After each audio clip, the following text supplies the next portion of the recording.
You never see it coming. You see that my mind is too fast for eyes. You're done,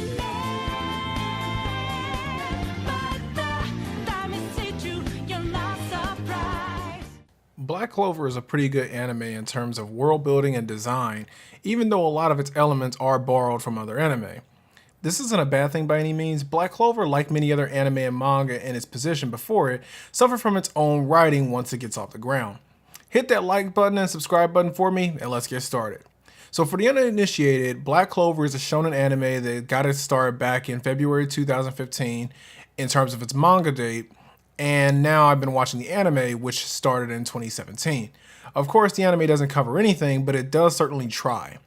Black Clover is currently perceived to be one of the big three. The big three are manga and anime that are shonen published that dominate a large portion of the sales and anime culture during their run. The current big three are One Piece, because it won't die, My Hero, and of course Black Clover. Now, I won't be taking One Piece into consideration for any of my arguments here because it's a leftover from another time period. I preferred Black Clover when it first started out to My Hero for the same reason I've liked all underdogs throughout time. They start out great, but over time succumb to their own bad writing and just kind of implode on themselves.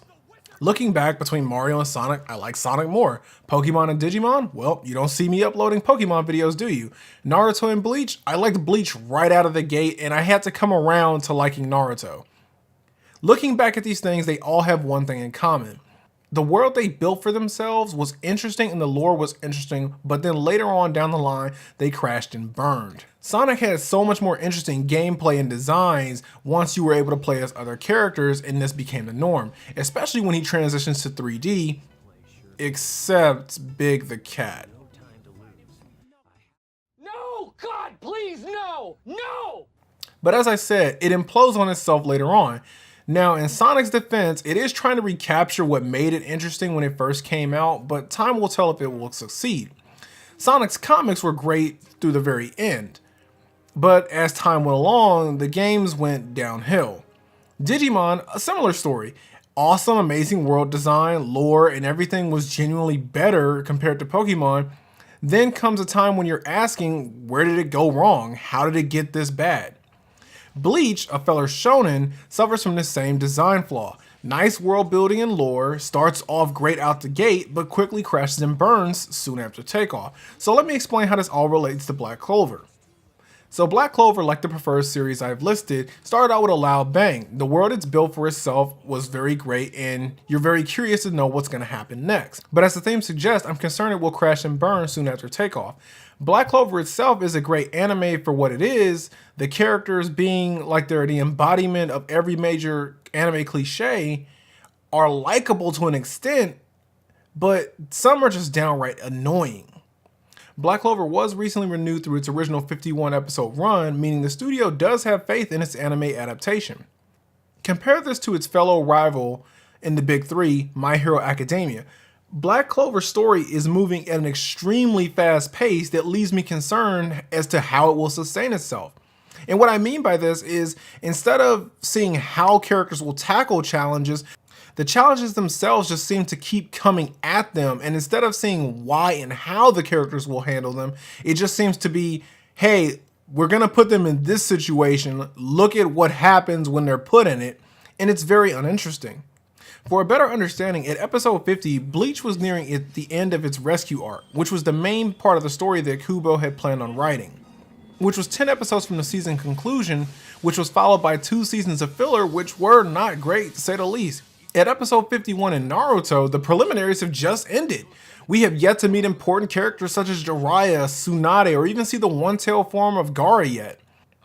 Now, if we were to look at My Hero's role in this race, at episode 51, we're just now starting to hunt for the traitor in the UA roster. For Black Clover at the same time, it's having its second harshest battle with the main antagonist of the series. We've already been introduced to all the major players, namely Noelle, Yami, Yuno, with a lot of unanswered questions for everyone else involved. This is where Black Clover makes its relation to Bleach so much more obvious, as we have no reason to care about a lot of the supporting cast. Either side characters or their goals are often never explained. Take every member of the Black Bulls not named Asta, Yami, or Noel. What do we know about them at the episode 51 mark? The answer to this question is not much. Instead, what we get is a bunch of exposition forced down our throats during every big mid-fight, every time there's a new bad guy that comes along, and the tag-along team member for this mission gets selected. Otherwise, all of the rest of these characters remain background annoying characters that never shut up unless it's a time of crisis. At the 51 mark, this happens to be every character who was a swap out. Take Vanessa for instance. At episode 51, we just recently come to understand how she ended up with the Black Bulls after all this time. Prior to this, we didn't know anything about her other than the fact that she likes to drink. That does nothing in terms of familiarizing the character with the audience. Compare this to My Hero's approach. From her introduction mildly early in the series, we know exactly how Yazurozu operates. The same is said for Shoto and Tenya. In Shoto's case, before him and Deku even fight, we understand why he refuses to use the left side of his body. And we understand, and then we're left wondering why. We then get the answer to this question and so much more, and we have that, that explains a lot moment. Instead of the, oh great, now I have to listen to this person's backstory who I haven't cared about up until this point because I forgot they even existed. Even in Tenya's case, this turns out to be true. A character whose combat abilities are so much weaker compared to the others that I just listed. From his introduction, we learn why he wants to be a hero. The reason being is that his brother and his family legacy, which this is reinforced throughout the entirety of the series. This makes the audience care so that when he gets news of his brother's situation, we can understand the pain that he's going through when he gets the news. These same traits are even present in Naruto. We're beat over the head as to why Gaara feels lonely and why he likes to kill people. Bring all this back, it all comes back to the pacing of events, which I've pointed out here. Black Clover is following right in Bleach's pitfalls and footsteps. And as I've spent this time conveying, I don't think this is good. I think this series needs to really slow down. I guess we'll have to wait and see how things turn out a year from now and be able to look back and see how everything played out and see if really the series actually lived up to its expectation or did it really crash and burn like I predicted will. So what do you guys think? Do you think I'm way off base? Leave it in the comments below which of the big three you prefer, or do you think that Black Clover has no chance whatsoever in keeping up with My Hero and that eventually it'll just fade off into the sunset the same way Bleach did?